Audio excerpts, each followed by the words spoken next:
Anggota Komisi D DPRD DKI Jakarta, fraksi PDIP, Hardianto Kenneth, meminta Pemprov DKI Jakarta memberikan sanksi tegas kepada Bali Towerindo, buntut kecelakaan yang dialami mahasiswa bernama Sultan Rifat Al-Fatih yang terjerat kabel optik di Jakarta Selatan 5 Januari 2023.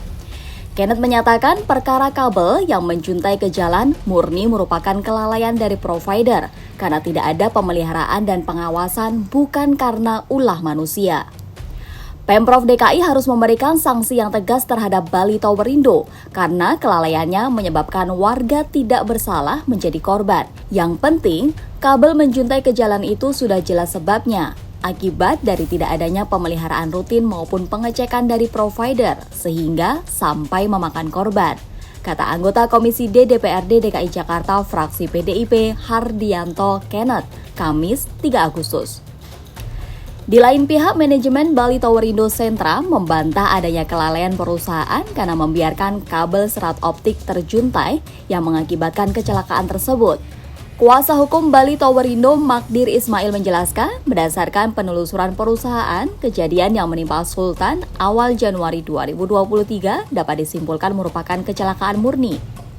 Ini bukan terjadi karena kelalaian kami. Perusahaan secara rutin melakukan perawatan berkala untuk memastikan ketinggian kabel berada dalam kondisi normal dan tidak mengganggu lalu lintas, kata kuasa hukum Bali Towerindo Magdir Ismail, Kamis 3 Agustus.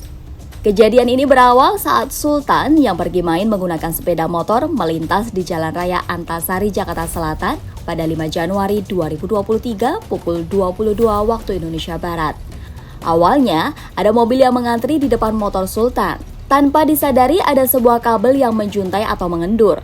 Kemudian, kabel itu tersangkut di mobil SUV itu. Meski tersangkut di mobil SUV, kabel tidak putus dan berbalik ke arah semula tepat ketika Sultan melintas.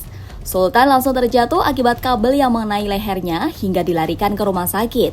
Peristiwa itu juga mengakibatkan tulang tenggorokan korban patah sehingga sampai sekarang harus menggunakan selang untuk makan dan minum. Demi mencari keadilan, Sultan Rifat Al-Fatih menulis surat yang ditujukan kepada Presiden Joko Widodo dan Menko Polhukam Mahfud MD. Surat itu dibawa oleh ayahnya Fatih saat melaporkan kasus ini ke SPKT Polda Metro Jaya, Rabu 2 Agustus. Kuasa hukum keluarga Sultan, Tegar Putuhena, mengatakan tujuan kliennya melaporkan PT Bali Towerindo Sentra Tbk untuk menuntut pertanggungjawaban atas dugaan kelalaian yang mengakibatkan luka berat. Tegar menyebut kliennya menunggu itikat baik dari PT Bali Towerindo untuk mengakui kesalahan dan meminta maaf secara terbuka. Kemudian juga ada pelanggaran lalu lintas, barangkali undang-undang tentang jalan dan undang-undang tentang perlindungan konsumen. Kita akan melakukan konstruksi terlebih dahulu melalui bantuan teman-teman polisi. Beberapa hari yang lalu setelah berita ini viral, yang datang itu bukan Bali Towernya. Dia tunjuk pengacaranya kemudian menawarkan uang 2 miliar rupiah, kata kuasa hukum Sultan Rifat Al-Fatih, Tegar Putuhena.